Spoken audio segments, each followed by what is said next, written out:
Bismillahirrahmanirrahim. Ya. Baik, kita lanjutkan satu dosa besar lagi di pertemuan pagi menjelang siang hari ini, dosa besar ke-59 dari buku ini.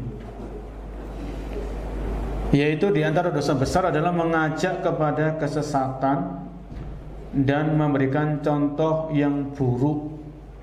Ya, mengajak kepada kesesatan dan memberikan contoh yang buruk. Ini hati-hati supaya nanti kita tidak menyesal di hari kiamat. Ya.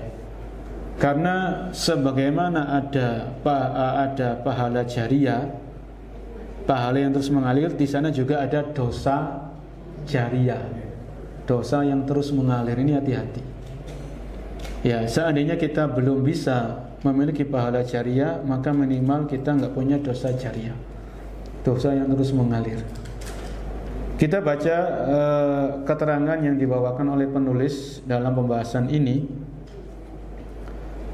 yaitu Al-Imam Ad-Dhahabi membawakan hadis, di antaranya sabda Nabi sallallahu alaihi wasallam, "Man da'a ila dolalatin kana alaihi minal ismi mislu asami man tabi'ahu la yanqusu dzalika min asamihim syai'a." Barang siapa yang mengajak kepada kesesatan, mengajak kepada penyimpangan, mengajak kepada kemaksiatan, ya, kana alaihi minal ism, ya, maka baginya dosa. Jadi orang itu kalau dia mengajak untuk berbuat maksiat, mengajak kepada penyimpangan, kesesatan, orang ini sudah dapat dosa. Kana alaihi minal ismi mislu asami man tabi'ahu. Kalau ada orang yang mengikuti kesesatannya, mengikuti penyimpangannya, maka orang ini juga menanggungnya. Ya. Dia ikut apa? Menanggung dosa-dosa orang-orang yang mengikuti kesesatan yang dia lakukan tadi, penyimpangan. Ya. La yanqusu dzalika min asamihim syai'a. Ya, dan itu tidak mengurangi beban dosa-dosa orang-orang yang mengikutinya sedikit pun. Ya. Jadi kalau ada orang mengajarkan kesyirikan, ya, mengajarkan kesyirikan, ngajak kepada kesyirikan, orang yang mengajarkan dan mengajak ini dia dapat dosa. Kalau ada yang mengikuti, ya, mengikuti, maka dia menanggung dosa-dosa orang yang mengikutinya. Ya, seperti di zaman kita ada orang-orang yang mengaku bisa bahasa ini, bahasa itu, kemudian viral di medsos, itu kan ada pengikutnya. Orang kayak gitu ada yang mengikuti juga. Ya, gak kebacut uangan gitu. Ada yang mengikuti. Ya, jadi dia memang viral, dia terkenal, dia tenar, tapi jangan dikira dia begitu saja. Kalau ada orang yang menyimpang karena ulahnya, dia menanggung dosanya sampai dia taubat dan mengumumkan akan kepenyimpangannya. Kalau dia taubat karena dia membuat penyimpangan ini, dia viralkan, ketika dia taubatnya harus diviralkan juga supaya pengikut-pengikutnya ikut rujuk kembali kepada jalan yang benar. Ya, kalau nggak gitu nanti dosanya akan ngalir terus. Dan ini mengerikan, marjana. Para penyanyi-penyanyi naudzubillah yang joget-joget kemudian diviralkan, main di TikTok. Kalau ada yang niru anak-anak muda, dia dapat dosanya juga. Ya, dosa tergantung berapa banyak followernya, berapa banyak pengikutnya. Oh, itu semakin banyak yang pengikutnya, semakin besar dosa yang diemban. Ya, semakin berat tanggungannya nanti di hari kiamat. Oleh karena kalau dia taubat, maka dia umumkan taubatnya di hadapan banyak orang. Karena dia berbuat penyimpangan disaksikan oleh banyak orang. Ya, gak bisa dia taubat sembunyi-sembunyi. Harus diterangkan supaya orang yang mengikuti dia tahu. Ya. Ini hadisnya yang disampaikan oleh Imam Dhahabi, ini potongan dari hadis. Karena hadisnya itu man da'a ila hudan kana lahu minal ajri mislu ujuri man tabi'ahu la yanqusu dzalika min ujurihim syai'a. Barang siapa yang mengajak kepada petunjuk, ya, kepada ilmu syar'i, ilmu yang bermanfaat, maka baginya pahala seperti pahala orang yang mengikutinya tanpa mengurangi pahala mereka sedikit pun. Jadi sama, balasan itu sesuai dengan amal perbuatan. Kalau kita memberikan contoh kebaikan, kita ngajak kepada kebaikan, maka kita dapat pahala. Kalau ada orang yang mengikuti kita, kita juga dapat pahala mereka. Ya. Jadi Nabi SAW itu beliau orang yang paling banyak pahalanya, kan gitu. Nabi yang menyampaikan Islam, mendakwakan tauhid. Ya, setiap ada orang masuk Islam, beliau dapat pahalanya. Setiap orang yang mengenal tauhid, setiap ada orang yang sholat, ya, maka beliau dapat apa? Pahalanya. Jadi nggak perlu kirim Al-Fatihah kepada Nabi Muhammad SAW karena beliau sudah banyak pahalanya. Kalau bersolawat iya, karena Nabi perintahkan kita bersolawat kepada beliau, kan begitu. Ya, perbanyakan solawat itu beliau perintahkan. Ya, maka ini perlu kita perhatikan. Jadi sebagaimana kita mengajak kepada kebaikan, kita dapat pahala. Kalau kita mengajak kepada penyimpangan, kita juga dapat dosa, dan dosa orang-orang yang mengikuti kita. Ya, orang-orang yang mengikuti kita. Karena balasan ini persis sesuai dengan amal perbuatan kita. Oleh karenanya kalau kita mungkin di masa lalu, ya, kita punya hal-hal yang maksiat, foto, video, maka kita hapus. Ya, kalau nggak bisa caranya, cari tahu caranya. Cara menghapus akun medsos yang di situ banyak gambar-gambar yang diharamkan, video-video diharamkan, maka hapus para jemaah. Kayaknya jejak digital ini berbahaya. Jejak digital ini berbahaya. Ya, sekarang zamannya digital. Ya, maka sebelum menyesal, maka mari kita perbaiki. Di dalam hadis yang lain, Rasul sallallahu alaihi wasallam bersabda, "Man sanna sunnatan sayyi'atan kana alaihi wizruha wa wizru man amila biha min ba'dihi min ghairi an yanqusa min auzarihim syai'a." Barang siapa yang memberikan satu contoh atau jalan hidup yang keburukan, maka dia menanggung dosanya dan dosa-dosa orang yang melaksanakan setelahnya, tanpa mengurangi sesuatu pun dari dosa-dosa mereka. Ya, ini juga sama, man sanna, ini juga ada hadis yang panjang, man sanna fil islami sunnatan hasanah. Barang siapa yang memberikan teladan contoh perbuatan baik, falahu ajruha, maka baginya pahala, wa ajru man amila biha ba'dahu min ghairi an yanqusa min ujurihim syai'a. Barang siapa memberikan contoh atau teladan yang baik, maka baginya pahala dari kebaikan itu dan pahala orang-orang yang mengikutinya sampai hari kiamat.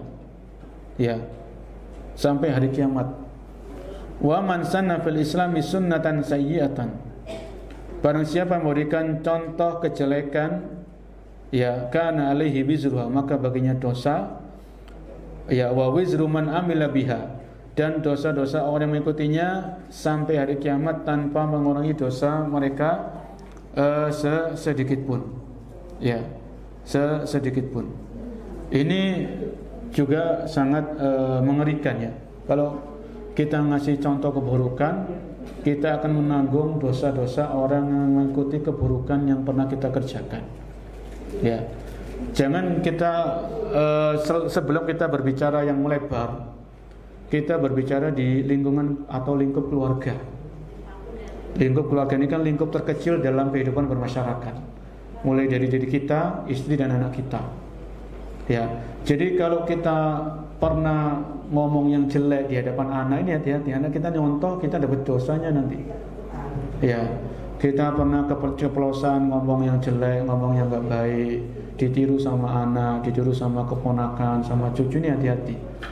Ya, maka kita perhatikan segala tindak tanduk kita, ucapan kita di rumah, itu kita perhatikan, jangan sampai ada anak-anak yang mencontoh kita. Namanya anak kan gampang niru para jemaah. Anak itu kan gampang ngikuti. Namanya anak masih polos-polosnya. Ya, wong terkadang kita di rumah sudah berusaha ngasih contoh yang baik. Lah anak ini pulang dari luar kok bawa hadiah yang aneh-aneh kan gitu ngomongnya. Macam-macam kan, namanya bergaul kan mereka. Kita kekep di rumah kan ya nggak mungkin juga. Mereka butuh bersosialisasi, butuh bergaul. foto punya teman. Cuman terkadang ya sampai di rumah itu ada aja yang aneh-aneh. Ya ini tugas kita meluruskan, menasihati, mengingatkan. Ya, jangan sampai dibawa sampai nanti dia dewasa ya, kesalahan-kesalahan tadi. Ya, ini memang perlu tugas para orang tua. Ya. Kemudian disebutkan tentang terkait hadis ini itu ada ayat di Al-Quran surat Al-Ankabut ayat 13. Ya, surat Al-Ankabut ayat ke-13. Allah berfirman wala yahmilunna asqalahum wa asqalam ma asqalihim wala yus'alunna yaumal qiyamati amma kanu yaftarun. Dan mereka benar-benar akan memikul dosa-dosa mereka sendiri dan dosa-dosa orang lain yang mereka sesatkan pada hari kiamat. Ya. Dan mereka pasti ditanya tentang kebohongan yang selalu mereka ada-adakan. Jadi dalam ayat ini Al-Ankabut ayat 13 Allah mengabarkan kalau orang itu menyeru kepada kesesatan, dia sudah berdosa dan dia juga nanggung dosa-dosanya orang yang dia sesatkan. Ya. Dia menanggung dosanya orang-orang yang dia sesatkan. Ya. Jadi jangan sampai wes gak apa-apa kita maksiat nanti saya yang nanggung dosanya itu omong kosong. Ya, wes gak apa-apa nanti saya yang nanggung dosanya. Oh, yuk, sampean sendiri berdosa kan, sampean yang ngaji ini dapat dosa juga, double dosanya gitu loh. Ya, jadi jangan mau dibujui sama orang. Wes gak apa-apa nanti saya yang nanggung dosanya. Loh ini memang segampang itu. Ya kan nggak bisa kita kalau kita ngajak maksiat kita sendiri berdosa, orang kita ajak ke dia mau bermaksiat, kita nanggung dosanya juga. Orang tadi juga bermaksiat juga, dia dapat dosa juga. Ya. Karena setiap orang itu mempertanggungjawabkan amalnya masing-masing. Ya. Marilah kita gencar-gencar untuk memberikan contoh kebaikan, ngajak kepada kebaikan. Ya. Yaitu yang kebaikan yang paling pertama itu tauhid, berjamaah. Ya. Ngajak kepada manusia untuk bertauhid, memurnikan ibadah hanya untuk Allah Subhanahu wa taala. Karena tauhid ini kuncinya surga.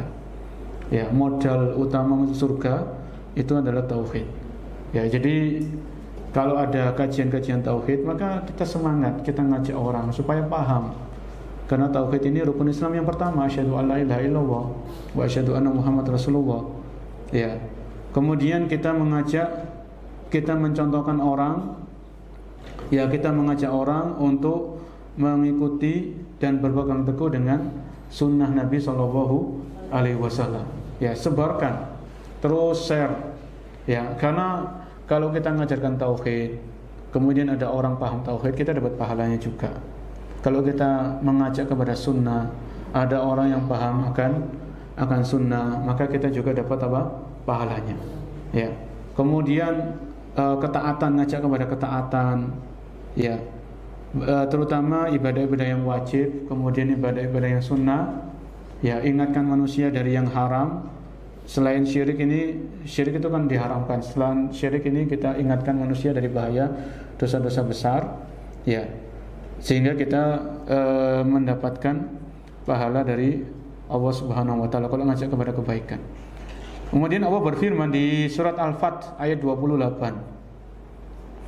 Ya, surat Al-Fat ayat 28. Huwallazi arsala rasulahu bil huda wa dinil haqqi liyudhhirahu 'alad dini kullihi wa kafa billahi syahida. Dialah Allah yang mengutus rasulnya. Allah mengutus Nabi Muhammad SAW dengan apa? Bil huda, dengan petunjuk. Ya, wa dinil haqq, dan dengan agama yang benar. Kata para ulama, bil huda ini adalah ilmu. Ya, jadi Nabi SAW diutus oleh Allah dengan membawa ilmu. Dia mendapatkan wahyu melalui malaikat Jibril, maka wahyu yang Allah sampaikan kepada Nabi itulah ilmu. Ya, bil huda wa dinil haq. Dinil haq ini agama yang benar, ini amal. Jadi ilmu, amal, dakwah, sabar. Ilmu, amal, dakwah, sabar. Sampai kapan? Sampai kita diwafatkan oleh Allah Subhanahu wa taala. Ya. Jadi setiap kehidupan kita jadikan lahan untuk berdakwah sesuai kemampuan kita masing-masing. Kita punya medsos, ya bolehlah kita update status, terkadang kita lagi di sini lagi makan apa itu sesekali. Tapi juga perlu media sosial kita, akun-akun medsos itu kita jadikan lahan untuk apa? Lahan untuk apa? Berdakwah. Lahan untuk apa? Watawasau bil haqqi watawasau bis sabr. Saling menasihati dalam kebenaran. Kita tahu ayat ini, kita share. Kita paham ayat ini, kita paham di sini, kita share. Ya, terus seperti itu karena sekarang ini kan kesebaran kebodohan kan masih tersebar, kesyirikan masih tersebar, bid'ah masih tersebar, maksiat juga merajalela. Maka penting bagi kita untuk istiqomah dalam belajar agama, istiqomah dan mengamalkan ilmu yang sudah kita pelajari. Kita juga istiqomah dalam berdakwah, ya. Terus seperti itu sampai banyak orang-orang yang mendapatkan hidayah melalui perantara kita.